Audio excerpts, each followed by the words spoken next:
What's up, wrestling fans, trading card collectors? Welcome to another episode of Wrestling with Cards Live, episode 6. And today, let's see how many people we can offend by talking bad about autographs. But is it all bad? Not necessarily. I just saw a picture posted in the Card Foundation page.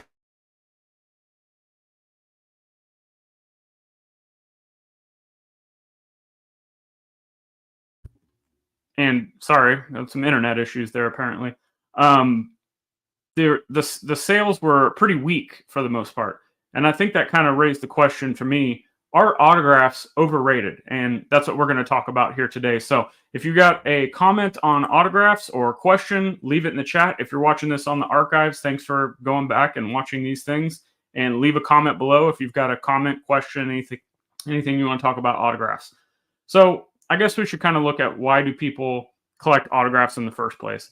And I think in kind of retrospect, and I could be wrong on this, I've never claimed to be an expert on anything, but I think that autographs are kind of that first chase. I mean, you had the rookie card that everybody always wants to go after, but then the next step was like, oh, I remember as a kid, like, you can actually pull autographs that the player held the card and touched and signed in this pack.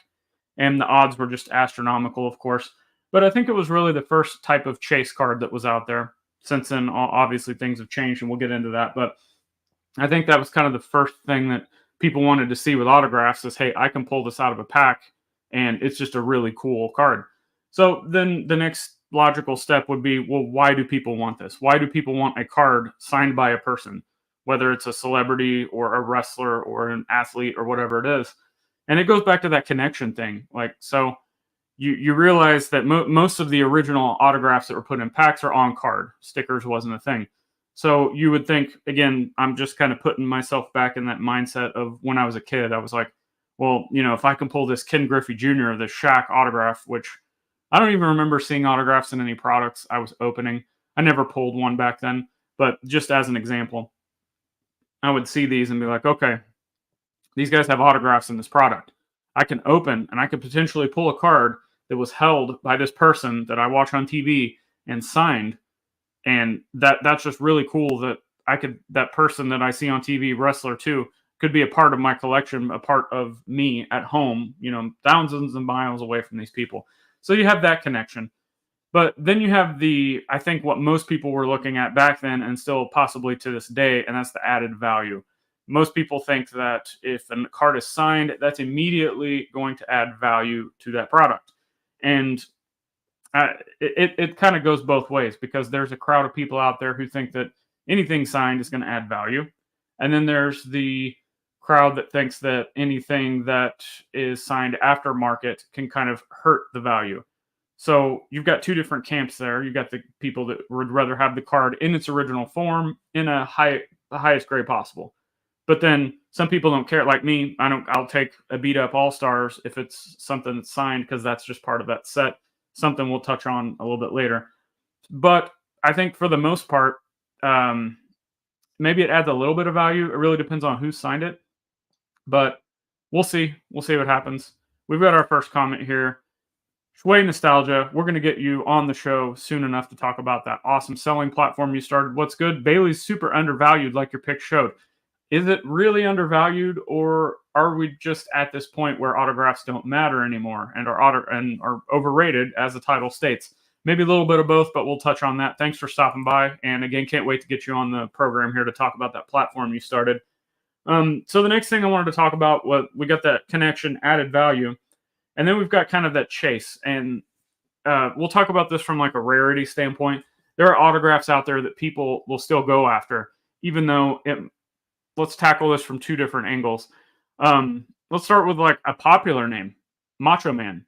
People love going after this guy's autographs. And you think, oh, well, Macho Man signed a bunch of stuff. Well, if he did, then a lot of it, I mean, there's a lot out there. It's not like there's, less than 10. But if you go out there and look, they're a little bit harder to find, especially if you want an authenticated copy, especially if you want a wrestling card. We'll touch on this later too. That first Macho Man autograph card that came out in that action pack set, numbered to 500, but I've said it a million times, like, find 300 copies at any available time. They're not there. So there's just a difference in the rarity of that kind of stuff than there is now. But then on the flip side, you've got stuff like, and I know this firsthand, Wrestling All Stars. There are, I'm not going to call them no names, or I don't even want to call them jobbers. Maybe they were stars in their territory, but they were smaller territories, or maybe they were part of a tag team, or they're more well known to the older wrestling crowd than they are modern collectors. They're not Hogan's and Andres and The Rocks. They don't stand up that. But the fact that maybe these people did not sign very much. So you can look at, a Hogan or a Flair or a Jerry Lawler or Ted DiBiase, the guys that kind of sign on these circuits, these conventions, Comic-Con, stuff like that. And you see their autographs and you're like, oh, well, let's just say it's $1,000, right?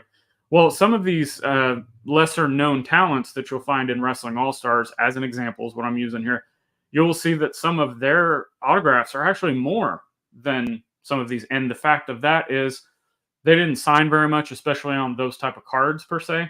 And again, the rarity of the chase. So if there's not that many, it's creating a demand. And even though that demand might not be the same as a Flair, Hogan, Andre, Rock, Steve Austin, whatever, Roman Reigns, that the demand's not as high, but you've got a smaller pool of people that are willing to pay more because it's a set buster, or because they've got a Hogan, they've got a Flair, they've got a Rock, they've got a Roman, but they don't have this in their collection, and they're an autograph collector per se. So there's a lot of angles you can tackle there. And then, of course, that kind of rolls into the registry. We've seen Uncle Danny and Rob go at it. I'll mention both of them on this stream. I don't think we're ever going to get them both on the same stream to kind of talk about this, but there's a competition that goes on within collecting. We all know that. And then the registry adds to that. So if you've got this one autograph card, whether it's a 10, whether it's an authentic only, whether it's something in a BGS slab that's going to get crossed over into PSA so it can go into that registry. There's so many different scenarios.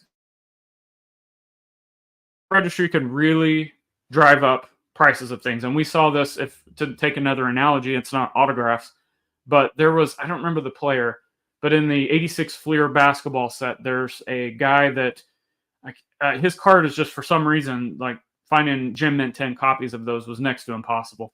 And all of a sudden, like, you started seeing a handful of people that are competing on this registry, and they're starting to bid this thing up to where it was just costing more than some of the stars and legends in that same set. Same thing here with this registry set.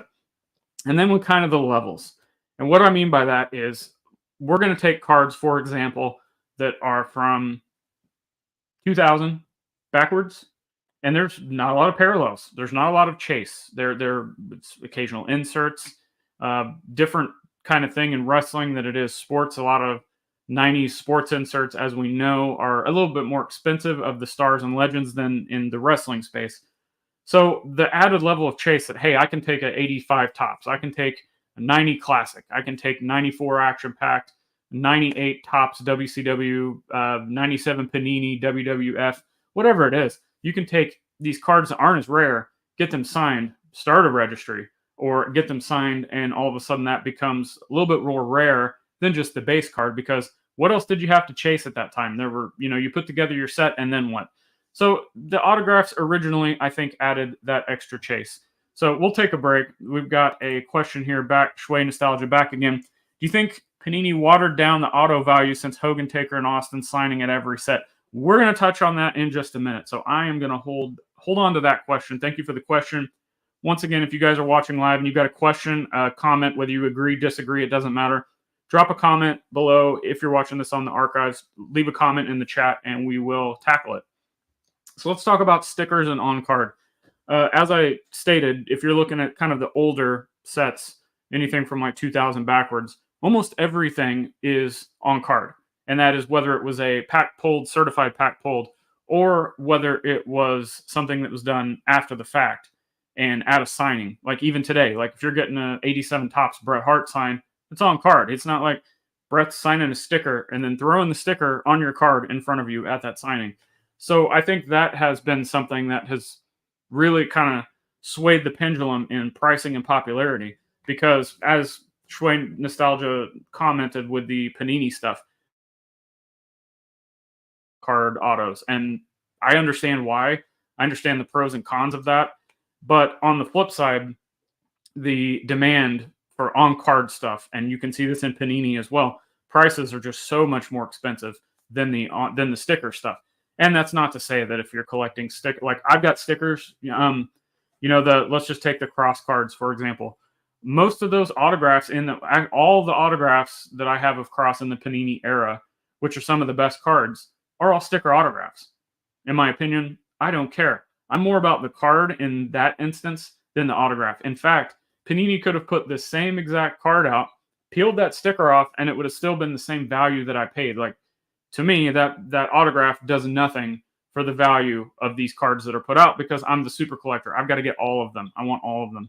So it just is what it is on that. But then on the flip side, like I have let's see, what card is it?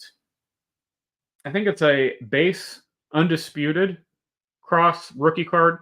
And I had it personalized to me because I knew the card was not worth very much to begin with. It's a base card, right? So I don't know, $5 tops maybe. But then I could take that and I had it signed in person at a signing and I had it personalized to me, which again, some people may argue degrades the value of the card, but I didn't care because it increased the value of the card to me and my collection on the connection aspect value, not a monetary spectrum, but the connection value went way up for me. So that's an on-card auto of something personalized to me that may not be worth a lot to somebody else, but it was worth a lot to me. So there's different aspects that you could view there as far as like what, people, do they value the on-card stuff versus sticker stuff?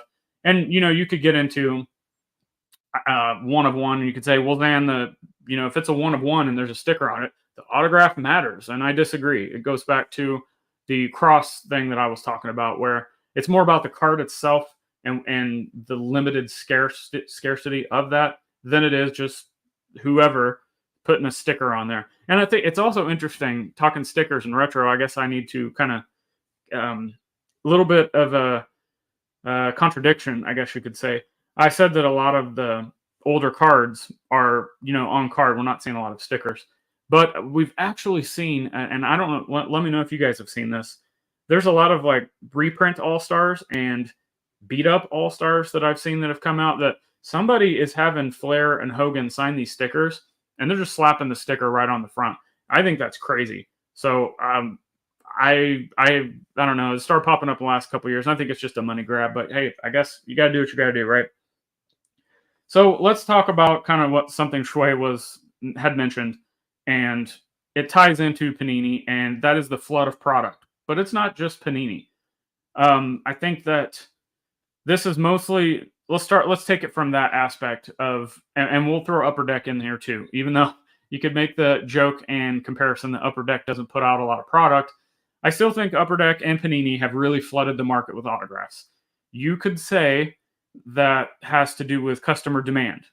Talk about that in a moment. I've got all these kind of notes spread out here that we're going to tie all together. They do all tie it together. But when you're saying, like he said here, let's pull this up one more time for reference. Hogan, Taker, Austin, 3 great examples here of names that we're seeing over and over and over again in Panini products. Tie into that, it's a sticker. So the diehard collectors of these talents are still going to go after them because it's like me with the Cross stuff. If you're a super collector or you're putting together a parallel set or whatever, you've got to have these cards. You don't care as much about the autograph, just kind of an added bonus, I guess. But the main value you're paying is for those cards. So you tie into that, private signings. And Hogan signing at the beach shop. Flair signing. I know he's with Fitterman, so maybe he's not signing as many All-Stars as he used to, but he's signing everything. Undertaker signing everything. Steve Austin doing mail-ins, signing everything. You obviously have names like The Rock still aren't signing much, and there's other names kind of spread out. But then you look at AEW and you have some of their top talent, autographs. And I know there's not as many as, say, Panini, but they're out there everywhere.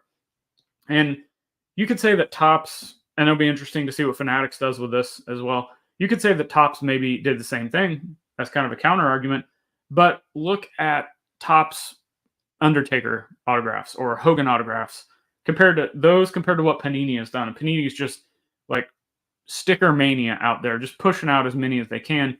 And you didn't see that as much with Topps. So maybe we see a change in that and we see more on card, drives up the value, drives up the popularity, and maybe they just don't have some of these talents sign as much. I don't know. It's just kind of speculation. But then if you have all of these official releases from Panini, Upper Deck, Leaf, whoever, and then you have in combination all that stuff coming out with everybody and their brother getting everything signed. And this is something we've seen a rise with the All-Stars too. Like, let's say Ted DiBiase, he makes appearances all over the place. A few people had that Ted DiBiase All-Stars autograph signed, and then all of a sudden, that everybody gets the idea, oh, well, I can either flip this or it's valuable and I can do that. I've got to get Drake in here. Drake's PC, thanks for stopping by. Just hopping on hey, if you hopped on for a few minutes, I appreciate it. Have a good day, man. Thank you for what you do for the collecting community. And watch the rest on the archives for whatever you miss. But all of these people getting this stuff signed, plus the official releases, has produced a flood of product. And then that ties into the expected value. Let's talk about supply and demand from the secondary market. If you have Hogan, Flair, The Rock's a different example, but Steve Austin, these names that we keep mentioning over and over again, you would think there's a huge demand, and there is. But when you're having those guys' autographs come out in sticker form in every single product Panini's putting out, and then you have people that are going out to these signings and getting, paying $500 or whatever it is to get that Flair rookie signed or that Undertaker 91 Classic rookie signed, doing all of these things, and then they're trying to sell them on secondary markets, and it's just not going very well because the demand, in my opinion, the supply has outpaced the demand. And you're still going to not get that with, say, Prism Golds, Prism Blacks, impeccable one-of-ones, immaculate one-of-ones, stuff like that, transcendent, higher end stuff. It like a totally different ballgame we're talking about there. But I'm just talking about like the straight up autographs and what those do for the supply and demand. We're at that point where, if you wanted an Undertaker autograph 5 years ago, $300, $400, $500. If you want an Undertaker autograph now, probably $100 to $200 because there's so many out there and so many people have ripped and they're looking to make their money back on their investment or their rip, or maybe they overpaid during the pandemic boom and they're trying to get their money back. They're not as interested anymore. And it's just kind of crazy, the demand or the supply of these autographs that's out there, both on card from these signings and conventions and whatever, and both on the sticker. On the flip side, going back to the value, you could say that some of, if you go, I don't know, let's take Jeff Jarrett.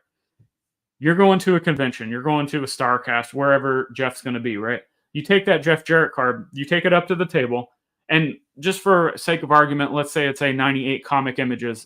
Jeff, he's got the awesome outfit on that he always wore, and I believe he's standing in the corner doing the peace signs in the corner on that card with some pyro or something.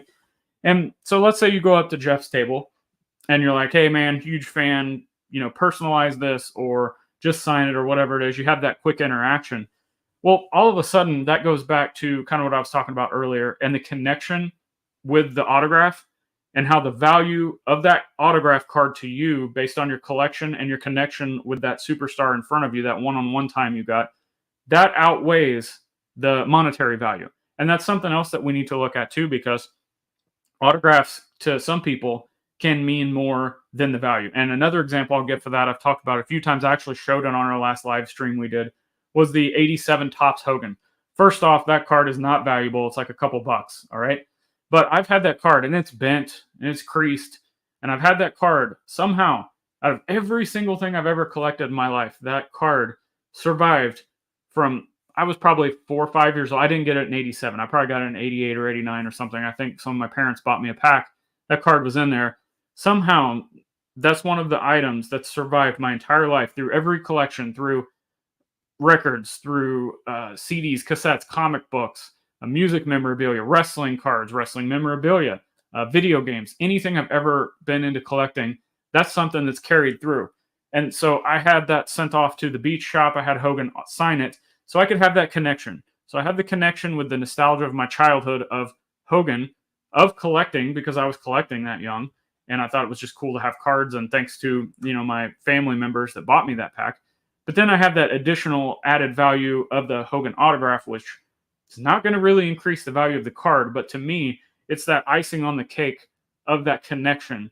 And that value to me of the connection with that card and the story I can tell with it, which I'll probably do a whole video on that one day, kind of recapping all that. But that value to me is then more important than the monetary aspect. And that will be probably a coffin card because it's not really worth that much in the grand scheme of things, except it's worth more to me. So if I've got to sell cards, I'll sell the stuff I know that is worth more than the stuff that I value more than the monetary value. So just because there is a huge influx of autographs that come out doesn't mean that you shouldn't go to the convention and get that signed, because maybe my advice of saying don't pay $300 to go have Undertaker sign your card in person when you could buy $100 card from Panini. Well, that card is probably not going to mean as much to you. You just bought it off eBay. It's a sticker. That's not going to mean as much to you as if you can meet some of these people in person and have that connection and that interaction, which, contradicts what I was talking about in the beginning. So Drake's got a comment here. So if Drake's a busy guy, he's got to go. We're going to get his comment here. People are getting cards signed solely with a monetary value in mind. These aftermarket in-person autos get more plentiful by the day, especially with guys and gals who are still living. Absolutely. And Drake brings up a great point too that I just thought of. Like, the common thing is with these guys deceased, their value is going to go through the roof. And we kind of saw that recently with Terry Funk and Bray Wyatt. Yes and no. I mean, people are going to react because they're going to say, oh, this person died. This sucks. I don't have anything of theirs in my PC. I've got to go out and get it, right? But what Drake brings up a good question here, and it reminds me of, like, if there's so much product out there, even on these in-person, like on the secondary market, is it really in the future going to continue to do this? Are we going to still see people that pass away? Are we still going to see their prices go up? Because we're getting to the point where there's just so much of this stuff out there. Another example, I keep going back to All-Stars, and maybe that's just because I see so much of it. Sergeant Slaughter, like, that guy's still alive, and I would say, like, almost every Sergeant Slaughter Wrestling All-Stars card is probably autographed out there at this point. Now, that doesn't detract me from wanting to keep mine because it's a set that I'm building, right? So I don't care so much about the monetary values. I just care about, hey, I got one in the set, in the collection. I'm happy. But Drake's right. There's so many people out there just trying to cash in. Nothing wrong with that inherently. But, like, what's the demand for these things, especially when there's so many out there? And, what is a Roman Reigns sticker autograph that's a certified pack pull autograph? Any product, pick your product. What is the demand going to be for that over an in-person demand for a Sergeant Slaughter All-Stars? I'm going to go with a Roman. And that's just because he's on TV. He's at the top of the wrestling world. It is a sticker. People don't like that as much. But the demand for him is going to be more than the demand for this Sergeant Slaughter card. And if you're going to look at this from a monetary aspect, like, I wonder if buying that, there's a lot of Roman autographs out there and a lot of their sticker, right? So could you potentially find those cheaper on the secondary market? Then you could potentially have the all-in cost with buying one of the Sergeant Slaughter All-Stars cards, paying to go to the convention, paying to get that signed, paying to get that graded. If you want to look at it from a flip monetary perspective, you may actually be better off buying the pack pullable Roman or something. Drake's back. Kobe Bryant's a great comparison. He passed and his auto values went nuts until people realized he had a ton of autographs out there. Yeah, Bray Wyatt. There's a lot of Topps Bray Wyatt product out there, but yet we saw his prices skyrocket. They've since come back down, which that always happens. But that's a great comparison. Drake, I don't know. You might want to, if you're still watching this, and you can. What do you think about Ric Flair? I think Ric Flair's a great comparison. That guy's signing everything out there. Now, that doesn't mean you shouldn't have one in your collection if you're a Flair collector, but, like, Flair is that upper echelon of wrestling within the hobby. Kobe Bryant, same thing. So I think we could see something like that. But Drake, let me know what you think. Thanks for the comment. Let's move into the next thing that I wanted to talk about, and that's the autos in boxes. This drives me nuts. And this really hits home with what I see within the secondary market and social media. A couple more comments here before we get into that. Shui Nostalgia. Flair, referring to Flair, he hasn't signed for Panini, though. That's true.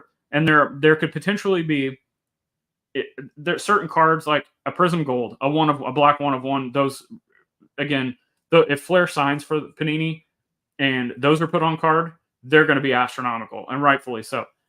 Same thing with if he did a really high-end product. Like, if we see, if Fanatics takes back over Thompson, we see Transcendent Ric Flair, Superfractor. That's going to be astronomical, right? But I don't know, like if they put him in 2023 Prism, like I just don't know that it would do that well. But I could be wrong.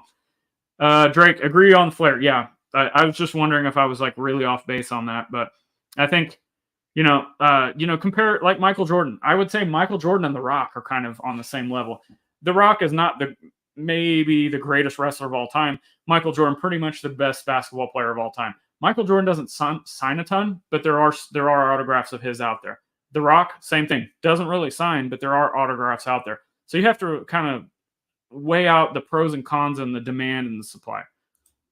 Shuey's back. I wish Rick and Charlotte had dual up. That would be fantastic. Like that's a card that even in a sticker form would be really cool. Drake's got another comment. I think Flair had some hard sign Topps 1/1 cards that only sold for like $1K. Yeah, but I mean, if you think about that, like even $1K for just something like that, I think would be more valuable than if he was in these Panini products, because they would just like, pump it out. And a 1/1 selling compared, like let's say low end Flair Wrestling All Stars autographs. I think those probably on the lower end, I don't know, $1,200-$1,500 probably from what I've seen. And I think that's just with Flair specifically, that's one of those things where some consider it the rookie, and it's just kind of that iconic set that people want that in. But I don't know. We'll see. We'll see what happens with some of the Flair in the future. Let's get back to talking about, I'll just call it community reaction to products. And we really saw this with the Upper Deck initial product launch, the first box that AEW came out with. And that was, bro, there's no autographs in here. I can't get autographs. Why am I paying $300-$400 a box if there's no autographs? And that's fine. You're right to complain of that. But my initial kind of response to that is, well, if the autographs are harder to find in these boxes, it's going to make the autographs more expensive. And that, even though I believe a lot of them were sticker in that product, I could be wrong. Correct me if I'm wrong. But when you started seeing those come out, you started seeing on the secondary market, they were selling for a lot more than you would think, because there just wasn't as many out there. Drake's got another comment here. I collect Peyton Manning, Drew Brees too. They sign everything. For people who sign a bunch, on-card matters, sets matter, parallels matter. Couldn't have said it better myself. That is exactly right. So, like that's kind of going back to, I think, a lot of these things where you could say parallels. Like let's talk Ric Flair. You put a Ric Flair sticker autograph on a Prism Gold, Prism Black 1/1. Those are going to sell because of the parallel, because of the set. If you go on card, All Stars, Ric Flair All Stars, that's going to sell well. But if you're putting, a Ric Flair, if you go to a show and you're having him sign, let's say 95 main event WCW, like, I don't know that's going to sell really well. But yeah, I'm Drake, 100% right on that. I agree. Wrestling card guy, Aaron, welcome. Thanks for stopping by. Another comment here. I feel like Batista cards are underrated, especially autos for the top wrestlers. He's an amazing actor. ZA Champion, thanks for stopping by. You seem to be a regular in these live streams. I appreciate that. Yeah, there's not a lot of Batista autographs out there from what I've seen. Obviously, he was in one of the recent Panini releases. Is it Prism or Select? I can't remember. But again, we're talking on cards. So then, like, we have to look at, okay, well, it is sticker, but Batista's not signing that much. So there's not as many out there. But then what's the demand? And when we're pricing our cards, and when we're thinking about investing or flipping or whatever it is, if that's what you do, you have to consider that, because I know there's a lot of Batista collectors out there, but I don't think the demand is the same as what maybe you might think it is, even if the autographs are lower in count. Going back to the boxes. So people complaining about, I'm paying $300, I'm paying $400, and I can't get an autograph in this box. But on the flip side, Panini started doing that. You started seeing more autographs, and Upper Deck since has started doing more. I really have not looked at the pack odds or the box odds, but I know there's starting to be more Upper Deck autographs coming out, and that's strictly because there's more Upper Deck product coming out. Kind of an oxymoron, but most of them are stickers, and we're seeing the prices come down unless it's a PMG or unless it's like a low numbered Spectrum, something like that. But it's interesting that all those are coming out, right? You could say, oh, Upper Deck listens to the customers now. Panini, they're listening to us. We want autographs in boxes. That's what we want. That's what we get, right? Okay. So maybe you feel like I've got a chance at getting that autograph from that superstar that I really like in that pack. Well, maybe you do. And maybe you have a really good chance of getting it on the secondary market as well at a really good price. Awesome. Great for your collection. But there are so many people out there that I think are like chasing the value. Again, going back to that, I think that people are buying these boxes, and instead of looking at it from I'm trying to collect these, I'm trying to put together a set, or I'm just having fun. I'm just having fun with the rip.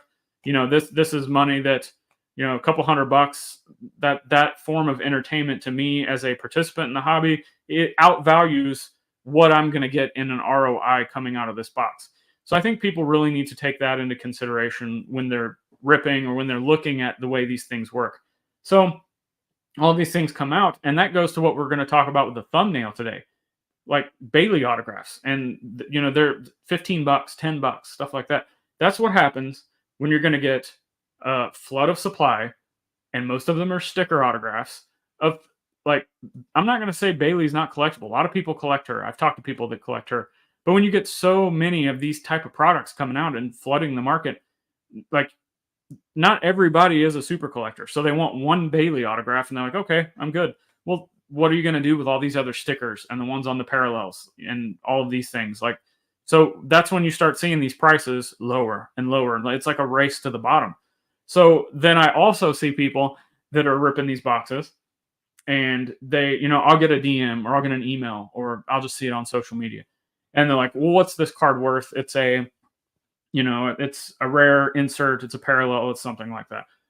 And, I could pull the route of go look up eBay comps, but instead I try to help them out. So I'll look up comps and what's something sold for. If I can't find one, what is that same parallel or that same insert in a similar level talent?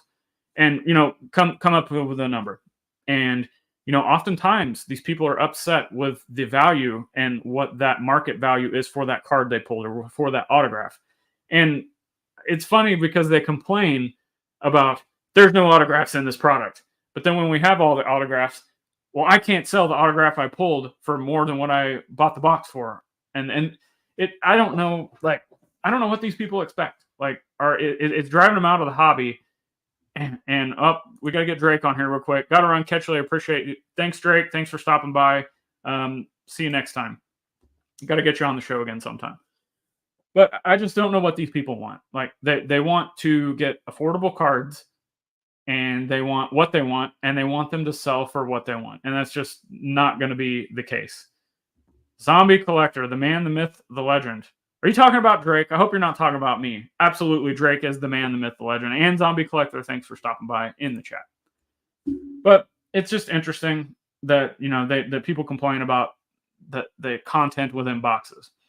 That being said, I think this is kind of the last point I want to talk about here, and that's kind of the rise in non-autograph cards. And I believe Card Pros touched on this, if I'm not mistaken, on our last stream, and maybe it was somebody else, I don't remember. But it was that, and I'm paraphrasing, like, has Panini pushed collectors into that mindset now? And I'll say wrestling collectors, because sports card guys have known what's up for years. But has Panini, and to a lesser extent Upper Deck, pushed the wrestling card collector into understanding that low-numbered is actually more important than autograph? And maybe they're doing that emphasis because of those crappy sticker autographs as well. But we've seen, like, golds, black. I mean, the highest selling wrestling card of all time, that Rock Prism Black 1 of 1. And we've since then seen very high sale numbers for the upper echelon of wrestling in a Prism Black, in a Prism Gold that's graded well. And I think that wrestling card collectors have kind of got on the bandwagon, and they understand that, if I'm ripping a box, I'd rather pull a Prism Gold or a Prism Black of anybody than random person sticker auto, maybe. I don't know. That's just kind of what I've seen, kind of on the outside looking at what people are excited about when they're ripping product now. I've kind of been in that mindset for a while. So, I'd rather have a PMG green than a, I don't know, out of 10 sticker Hogan auto from, give me a PMG green of some, I don't know, Darby Allin, Sting, MJF, of course, but maybe some lesser talent even, just because I understand the history of that parallel with that product and the rarity of it as opposed to sticker autographs. We got a couple more comments here that we'll jump on. Wrestling card guy, still love chasing on-card autographs at shows and signings as opposed to pack pulls. Something else that I wanted to touch on, you mentioned that.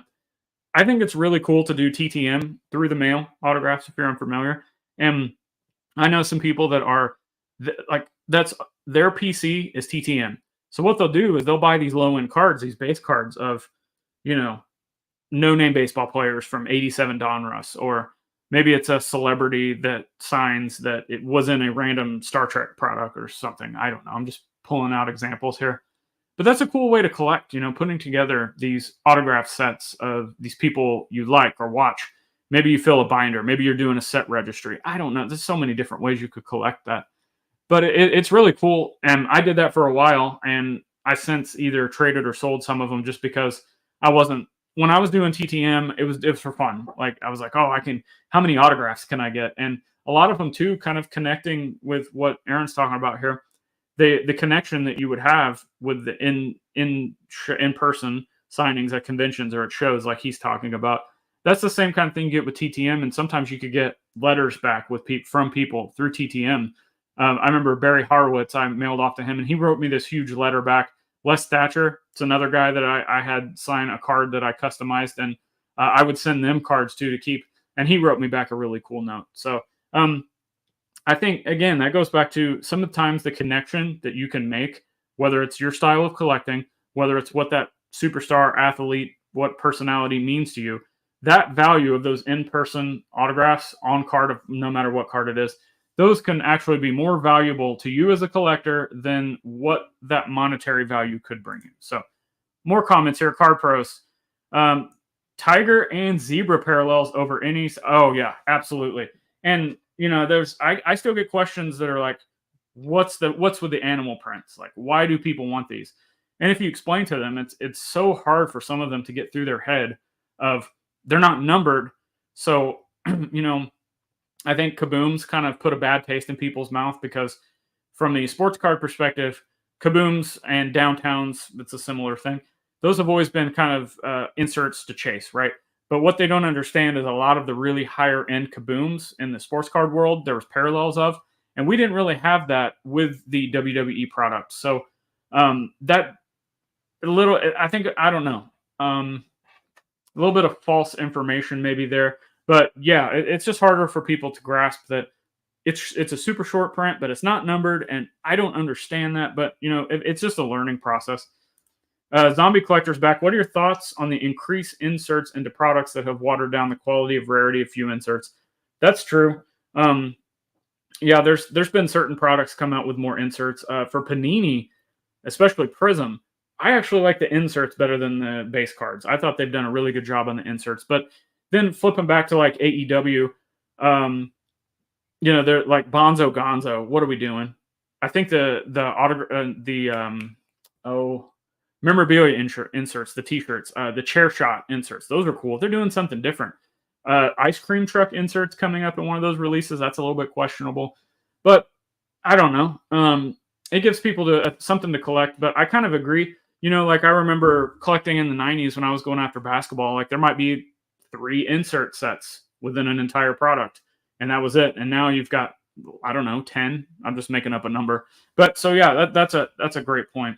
More comments here. Let's check them out. Yes, I have a Henry Winkler wrestling card I got signed TTM on my Twitter, right? And that's exactly what I'm talking about. Like the connections that you can do with these things and the interesting ways that you can curate your collection with in-person autographs is fantastic. But it just goes back to these people who are going and trying to catch that value perspective of getting in-person autographs, which I don't know, maybe sometimes works, sometimes doesn't. ZA Champion, in-person autographs are great, but it changed so much before. It was much easier, and now wrestlers are protected by security-wise, restriction, fan interactions. Yeah, luckily, I think it depends on who you're going after. So the really the only in-person autographs I still try to get are set based. And what I mean by that is Wrestling All-Stars. I'm still working on getting that whole set signed. And then the ECW wrestling figures that came out that had the stickers and the cards on them, I'm trying to get that whole set signed. Obviously, I'm not going to get a lot of those signed because some of those people are deceased. But I'm still able to get a lot of this kind of stuff signed at these conventions through other people in the community that have helped me out or through mail-in. And luckily for those types of talents, the security hasn't been as bad. Any kind of interaction that the people that I've had sign these things, interactions have been good. They haven't been, strict on inscriptions or anything like that. So you are correct. Certain talent, you're going to get rushed through, and it's just not the same.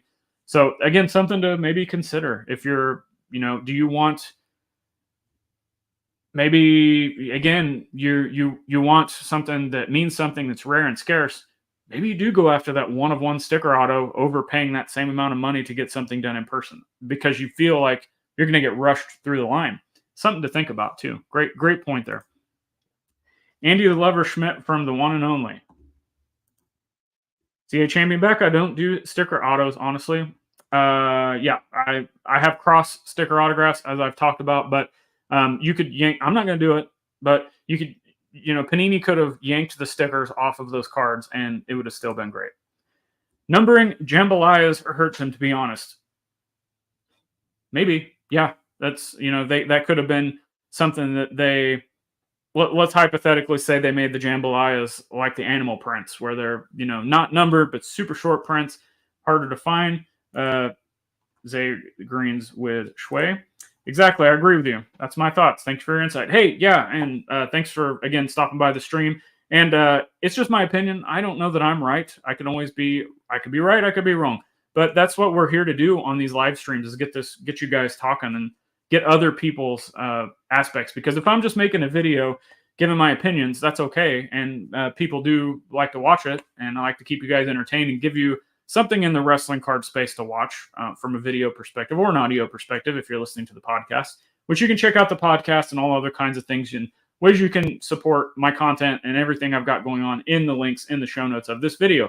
That being said, when you're doing these live things with you guys, it's fun to kind of get the feedback and somebody disagrees with me or agrees with me, or like you guys have done today, you brought up so many points of other things that I was thinking about, but maybe somebody says something and it kind of changes my mind or makes me think of something else. So thank you guys for commenting.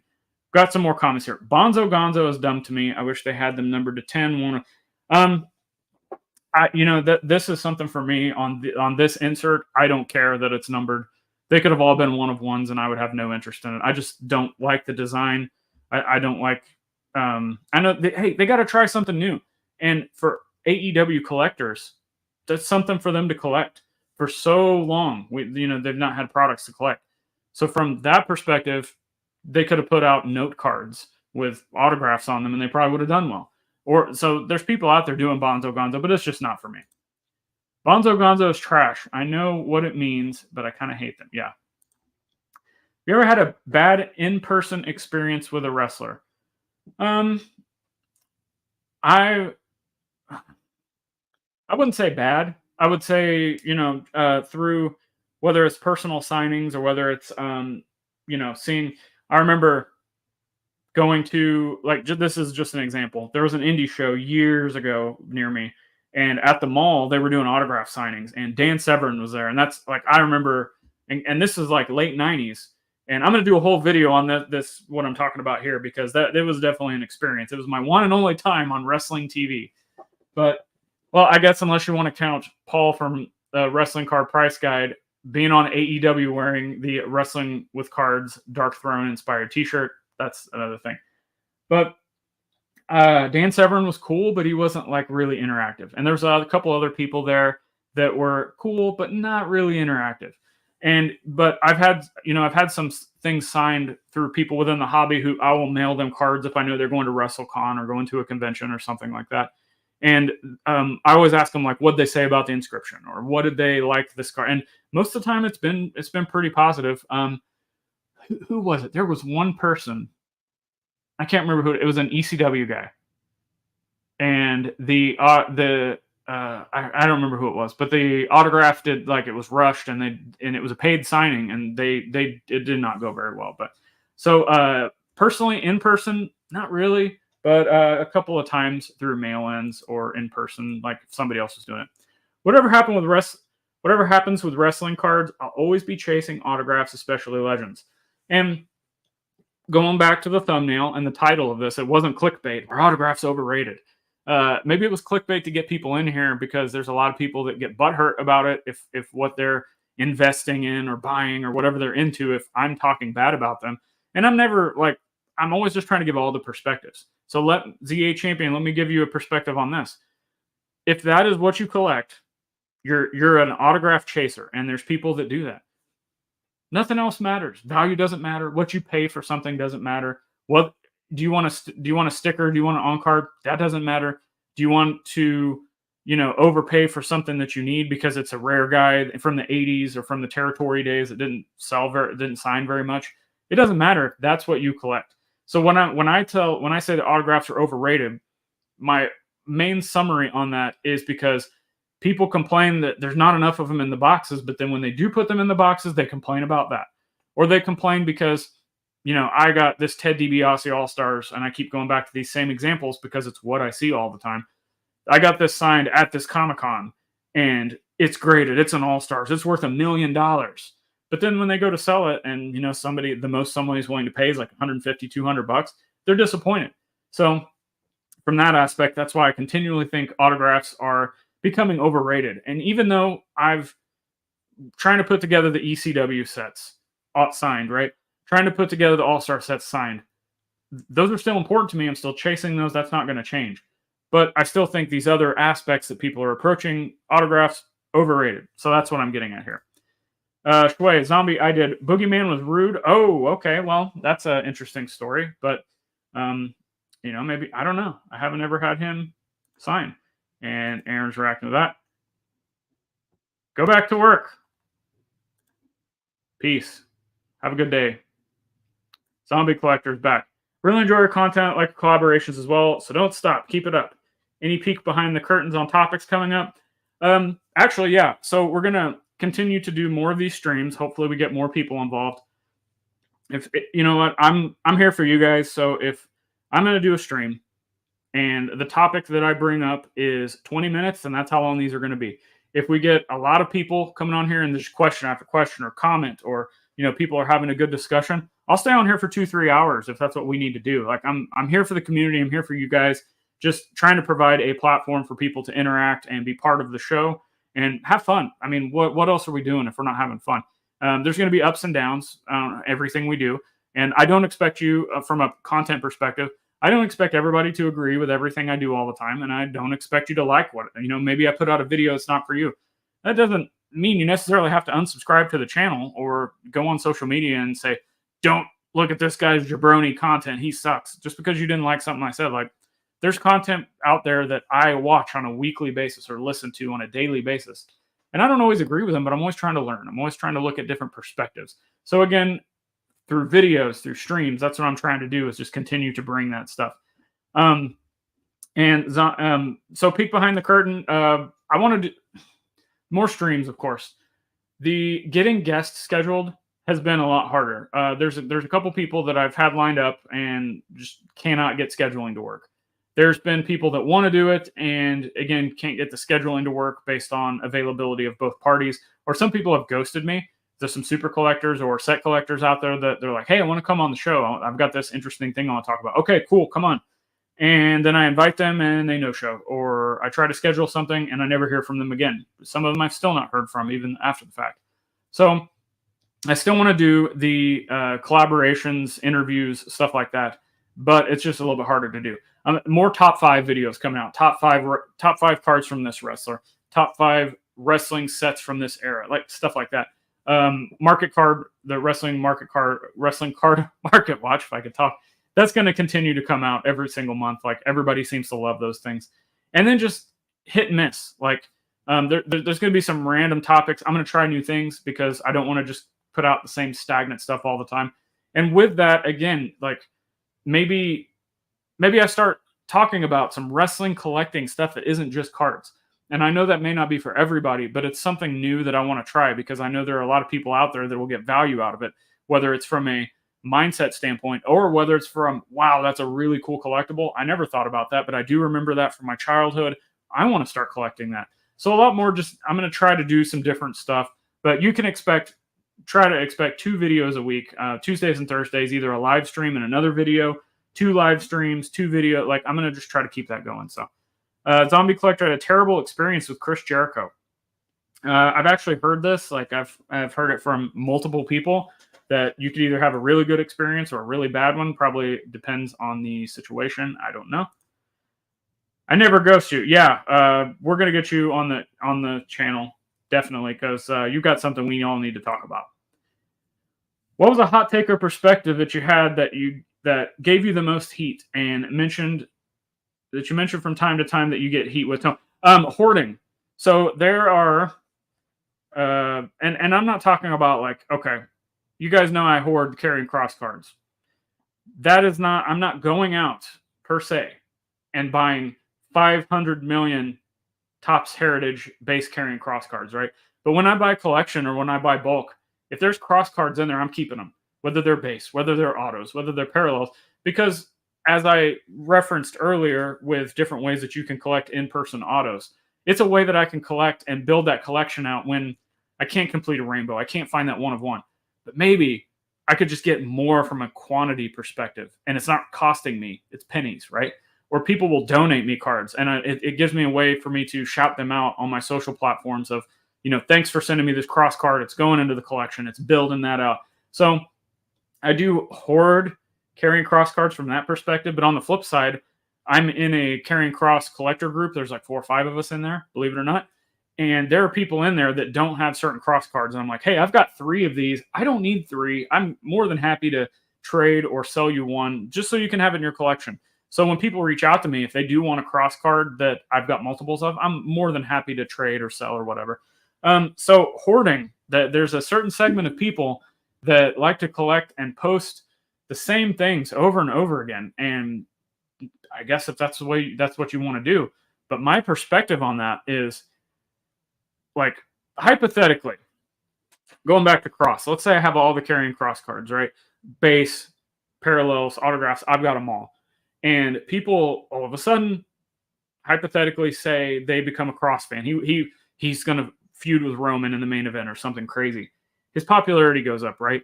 So people want to go out and they want to buy carrying cross cards, but they can't because I've got all of them, right? As a hoarder. And that was my argument. I'm not saying that you shouldn't hoard things or collect whatever you want, right? Do whatever you want as far as collecting. But what my point was from a market perspective, you're kind of hurting yourself, kind of hurting your investment. Because if people want it and they still want it to this day and they can't find them, many collectors now, especially newer collectors, they're moving on. Because up until this point with the whole Panini Fanatics WWE thing, we've had new product coming out over and over and over. It's giving new collectors different ways to chase stuff, right? So if they're buying new products and they're chasing whatever it is, they're not looking back at some of the stuff that from the 60s, 70s, 80s, 90s, that there's certain segments of the collecting community that's got tons of this stuff. They're not looking back at that because they're focused on the new stuff, right? And then my thought process was, well, it's out of sight, out of mind. That drives down the value. And I feel like for the most part, we have seen that kind of come to fruition with some of these things. So I think it was kind of maybe taken a little bit out of context. Like, if you want to hoard cards, hoard cards. Nothing wrong with that from a collecting standpoint. I was just saying from a market standpoint that you're not allowing other people to kind of have these cards sprinkled out into the wild, so to speak. So if you're not doing that, then there's no collector base for it. So if you were doing that just for the sake of collecting, then cool. But if you were doing that for the sake of, setting the market price, I don't know that works. I could be completely wrong, but kind of going back to that hot take, that's probably one of my hottest takes. You buying the Select 101 carrying crosses on eBay? You know what? Let me check. Let me see if this is riveting entertainment here now. We're doing eBay searches. Let's see. See if I can find, because I was watching one a couple of days ago, and I offered what I thought was a fair offer, and it disappeared. So somebody paid more than me I can't find that, by the way. Somebody paid more than me for a select 1-of-1 auto that was on eBay. And I sent in plenty of offers. And here was the auto was up, it went around 200. Yeah. To be completely transparent, I wasn't going to pay 200. And here was my thought process. Transparency, I paid 300 for the Prism Black 1-of-1. That's the first Prism card of Cross. It's the flagship base 1-of-1. Those generally are sought after and more valuable to all collectors than any form of secondary black 1-of-1 cards or any auto cards, especially because of stickers. We talked about that. So what I did was, in my mind, I was like, okay, I paid 300 for this, and I'm going to work backwards. If this is kind of the top of the mountain for carrying Cross Panini Prism, I'm going to work backwards. So I'll pay less for, I don't care about the sticker autograph. If people want to value that more because of the autograph, that's fine, but that's not going to be me. So I was working backwards, and I'll pay. I think I offered actually like 150 or 175, and the seller had the auto decline on. So whatever, like it doesn't affect me. Like in my opinion, and this is another thing, like unexpectedly we can touch on here is just continuing to go through your collection. If I miss this card, like I may never see it again. That's okay. It's not gonna like sway me from collecting. I'm not going to stop collecting Cross just because I couldn't get a full rainbow of this or a 1-of-1 or whatever it is. In my opinion, I still have the like top 3 carrying Cross cards. I should do a video on this sometime. Rookie Superfractor 1-of-1 out of Topps Finest, Topps Transcendent 1-of-1 Superfractor Auto, 1-of-1 Prism Black Cross. Like those are the 3 best cards that he has out, and I have them all. So I'm not saying that to brag. What I'm saying is if I have what is perceived as the best 3 cards you can get from him, I'm going to just get what I can get for everything else, right? And hey, maybe that 1-of-1 eventually pops back up. I'm able to get it at what I find is a more affordable price for me, or I can trade for it or whatever. And I've been known to overpay for cards, especially if it's in a trading format. But it is what it is. I wasn't willing to pay that at that time. So we'll see what happens on that. We'll get this one last question in here, and then we'll get out of here. Who's your favorite mid-card wrestler from the 80s, 90s, and Attitude Era? Oh, man. Attitude Era, Tracy Smothers in the FBI, in the ECW. Like that would be one of my top. In the 90s, Beautiful Bobby Eaton, which is kind of 80s, but I feel like in the 90s, he was more of the mid-card. Speaking of Attitude Era and Beautiful Bobby Eaton, check out his tag team with Steve Kern, Bad Attitude. That was something else. Go check that out in YouTube archives whenever you can find that. In the 80s. Oh, man. Definitely, I don't know about mid-card, but one guy that stands out to me is, I'm going to have to look it up here so I can. He wrestled in Mid-South, and he was a kind of a jobber. But I can't remember his. I remember his name was Mike. Once again, riveting entertainment for you guys here.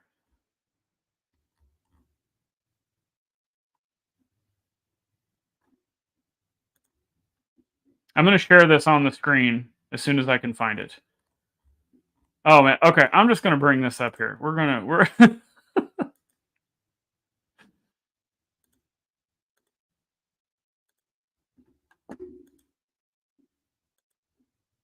All right. Let's check this out. 80s jobbers. Brain Damage. Remember that guy. Rick Hunter. That's a good one. Les Thornton. I was talking about Wrestling All-Stars autographs.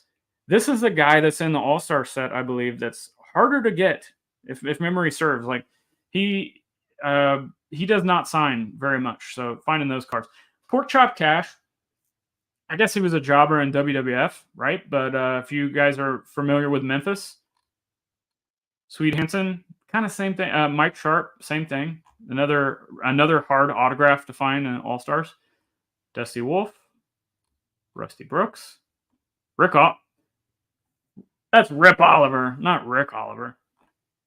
Steve Regal, loved Mr. Electricity in the AWA. Terry Gibbs, that guy, I remember him as a kid. He was always getting smashed.